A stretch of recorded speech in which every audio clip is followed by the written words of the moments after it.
네, 안녕하세요. 이루신문 시민석 기자입니다.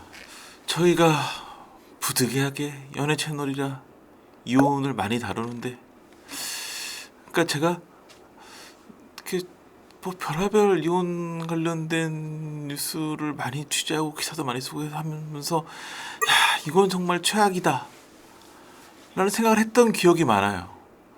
근데 세상이 참 그런 게 매번 그래도 예전에 저거보다는 덜하지 이런 생각이 들었는데 할 때마다 조금씩 더 강해지는 듯한 느낌이 강하다가 이번이 하여튼 제가 그 길지 않은 시간이지만 올해 연예부 기자로 일하면서 봤던 것 중에 이번 사건이 가장 놀라운 것 같아요.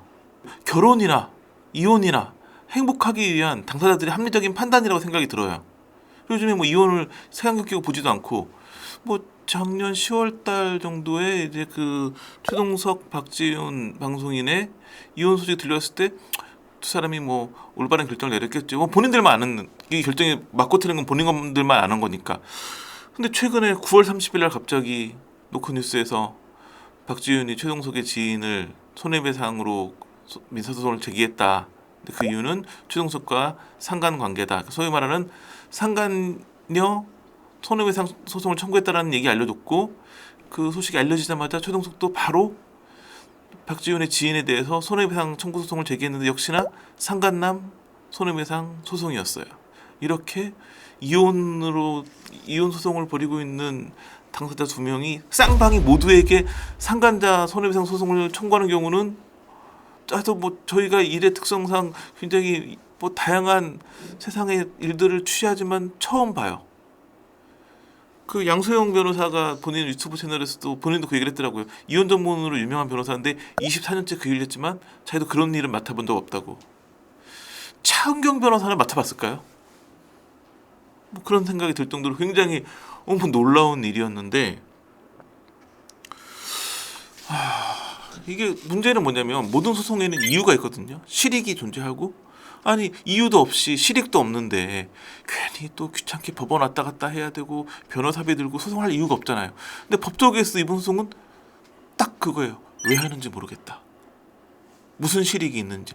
뭔가 이유가 있고 실익이 있으니까 소송을 진행하겠지만 누가 보더라도 잃는 게 더 많을 텐데 라는 반응을 보이고 있어요. 뭐 간략하게 소개를 하자면 박지훈, 최동석 같은 경우에는 2004년에 KBS 아나운서가 되면서 공채 동기였는데 거기서 이제 열애를 하게 되면서 사내 커플로 유명했었고 2009년에 결혼을 했죠. 그리고 그 다음에 딸 낳고 또 몇 년 지나가지고 아들 낳고, 그러니까 일남 일녀를 낳은 아주 단란하게 잘 살고 있는 대표적인 방송인 부부로 알려졌었는데 결국은 지난해 10월달에 이혼 소식이 알려졌어요.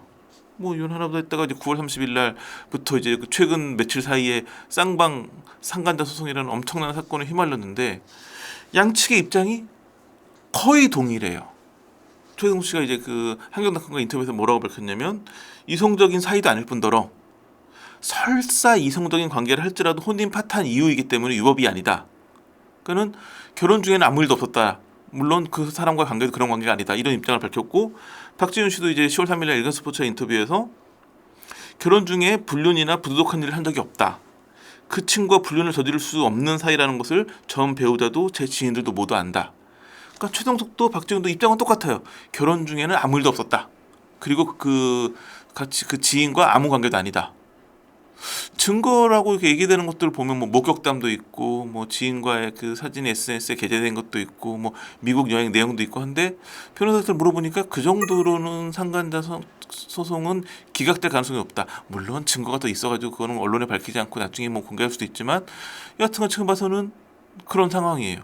문제는 해서 뭘 얻을 수 있느냐인데 상간자 손해배상 청구 소송 금액 크지 않아요. 아주 막 결정적인 뭐 증거가 있고 해도 뭐 1,000만 원, 2,000만 원 넘기기가 쉽지 않은 걸로 알려져 있는데 뭐 이들 사안은 재판을 봐야겠지만 제가 봤을 때는 그 손해배상 금액이 필요해서 소송을 하는 것 같아 보이진 않아요. 두 번째, 지금 이혼 조정을 하고 있기 때문에 이혼 조정에서 유리하기 위한 방법일까? 대부분의 상간자 소송은 이혼 소송에서 유리한 자리를 찾으려고 하는 소송이 많거든요. 근데 그렇게 보기에는 이들 부부가 뭐 어떤 이유로, 그러니까 누구한테 유책 사유가 있는 거로 밝혀져가지고 위자료가 책정될지 모르겠지만 위자료가 뭐 1,000만 원에서 2,000만 원 사이 그러니까 양소영 변호사가 본인 유튜브 채널에서 밝힌 걸로는 1,000만 원에서 1,500만 원 사이, 많으면 2,000에서 2,500만 원 정도 얘기를 했는데 뭐 누가 보더라도 위자료라는 게 정말 막 그 세상에 이런 일이 막 이런 데 나올 만한 그런 큰 이슈라고 해도 5천만 원까지 나오는 경우 진짜 없거든요. 2천만 원도 많이 나오는 거이고. 그렇다면 이게 서로 쌍방간에 이런 상간자 소송을 해가지고 재산 분할액이 커지는 것도 아니에요. 재산 분할액은 철저하게 그 얼만큼 재산 기여 형성에 도움을 줬느냐 뭐 이런 걸로 나누기 때문에 그것도 큰 여파가 없거든요. 그럼 한 가지 가능성은, 그리고 이혼 조정이 이렇게 굉장히 지금 진행되고 있는 과정에서도 알려지기로는 분쟁의 가장 큰 부분은 양육권이라고 알려져 있거든요. 그렇다면 양육권 때문에 이러는 게 아닌가 라는 생각이 들기도 하는데, 양육권을 가져가려고 하는 이유는 뭘까요? 자기가 아이를 너무나 사랑하여 자기가 직접 키우고 싶은 마음이 양쪽이 충돌하고 있는 걸로 보여지겠죠. 그런데 이렇게 한쪽도 아니고 쌍방이 상간자 소송을 걸고 이게 다 기사화되고 하면 아이들이 그 양육권을 주장하고 싶은 아이들이 상처를 받을까요? 아니면은 어떤 생각을 할까요? 이 부분이 가장 큰 이 소송의 아이러니인 거예요. 이번에 이제 양측이 다 언론 인터뷰에서 뭐라고 밝혔냐면, 최동수 씨 같은 경우에는 아이들 엄마고 본안과 다르게 상간 소송을 외부에 알려줄 수밖에 없어 아이들을 보호하기 위해 소송을 미뤄왔다 라고 얘기했고, 박지훈 씨는 어떻게 얘기했냐면, 그동안 아이들 때문에 아무리 억울해도 대응 한번 하지 못했다. 하지만 이제 할 말을 해야겠다. 둘 다 그 얘기는 하고 있어요. 아이들 때문에 안 하려고 했는데 결국 했다. 그래서 다 저 아는 변호사들도 아이들 때문에 안 하려고 했는데 왜 했느냐, 그러니까 왜라는 거에 답이 나와야 되는데 이건 법조계에서 보기에도 이걸 왜 하지 않는 생각이 든다는 거예요. 엉뚱하게 왜 하는지에 대한 답을 들려준 사람들이 있긴 해요. 연예계에서. 누구에게 유책 사유가 있느냐가 어디서 중요할까요? 향후 연예계 활동에서는 중요하죠. 만약에 이번에 쌍방으로 상간자 소송을 제기했는데 한쪽은 기각이 되고 한쪽은 인정이 돼가지고 손해배상액이 나왔다. 그러면 아마 지금 절대 아니라고 하고 있기 때문에 그 결혼 중에 불륜이 인정되는 쪽은 향후 연예계 활동이 어려워질 수 있어요. 반면에 이긴 쪽은 그들이 그렇게 싸웠던 데는 이런 이유가 있었네, 피해자라는 이미지를 가져갈 수 있어요. 결국은 그것 때문에 이렇게까지 하는 게 아니냐, 아이들 뭐 위한다고 하지만 아이들에게 상처를 줘가면서 결국 이렇게까지 하는 이유가 연예계 활동 이미지 때문이 아니냐라는 얘기를 연예계가 그게 법조계가 보는 시각이 있고 연예계가 보는 시각이 완전 다르기 때문에, 연예계에서는 향후 활동하는데 이미지 제고 위해서 저러는 거 아니야? 라는 시선을 보내고 있더라고요. 그런데 이런 것도 보면 어떻게 보면 양쪽을 너무 비하하고 이렇게 보는 시선일 수도 있긴 하기 때문에 저도 이런 말씀 조심스럽긴 한데, 굉장히 의아한 건 지금 대한민국에서 가장 시끄럽고 가장 화제가 집중되는 두 사람인 건 분명하거든요. 세기의 쌍방 상간자 소송의 주인공이기 때문에. 근데 두 사람의 SNS에 들어가면 너무나 평온해요. 우선 최용석 같은 경우에는 그 TV조선에서 방송되는 이제 혼자다라는 이혼을 주제로 한 예능 프로그램에 출연했었죠. 그때 이제 파일럿 방영을 했었고 10월 8일부터 정기 편성이 됐는데 거기에 하차하지 않고 출연을 한대요. 그러니까 연예 활동 계속 하겠다라는 의지의 표명이겠죠. 그리고 박지훈 씨 같은 경우에도 요즘에는 이제 SNS 통해 가지고 본인이 요리하는 모습 같은 걸 보여주면서 공동 구매를 많이 하고 있는데 여전히 하고 있어요. 그러니까 이 두 사람 SNS만 보면 방송 활동하고 있고 공동 구매 활동하고 있고, 또 박지훈 씨도 나중에 공동 구매 활동하다가 또 방송 활동할 수 있겠죠. 그러니까 아니 이 지금 전 우리나라 사람은 전부 다 관심을 갖고 화제가 집중시켰는데 두 사람의 SNS 들어가면 그냥 평범한 일상이에요. 굉장히 특이하죠. 대부분 이럴 때 보통의 연예인들이 이렇게 무리에 휘말려가지고 화제가 집중되면 SNS는 어떻게 할까요? 대부분은 비공개로 계정을 돌려놓죠. 우선은 한동안은. 근데 이 두 사람은 너무 평범한 일상이에요.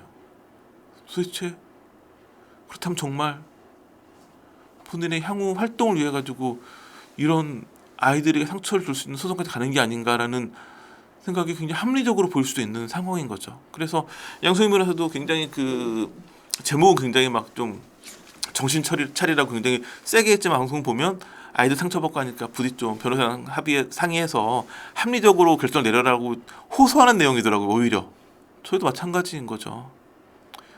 이제 늘 방송에 말씀드리지만 가장 좋은 이혼의 사유는 성격 차이예요. 뭐 성격 차이로 이혼하는 경우가 얼마나 있겠어요. 수많은 그 뭐 한 명씩 만나고 얘기 들어오면 3박 4일 동안 날 세고 얘기해도 못할 만큼의 다 사연이 있겠지만, 그냥 대부분의 사람들이 성격 차이라고 얘기하고 더 이상 얘기를 안 하고, 왜냐면 외부에 알려서 좋을 일이 아니기 때문에, 특히나 아이들한테 상처가 될 수 있기 때문에 부디 두 분도 지금은 와서 성격 차이라고 하기에는 너무 많이 오긴 했지만 부디 더 이상 일이 커지지 않고 화제가 커지지 않게 잘 마무리했으면 하는 바람입니다. 자, 오늘 준비한 소식은 여기까지입니다. 감사합니다.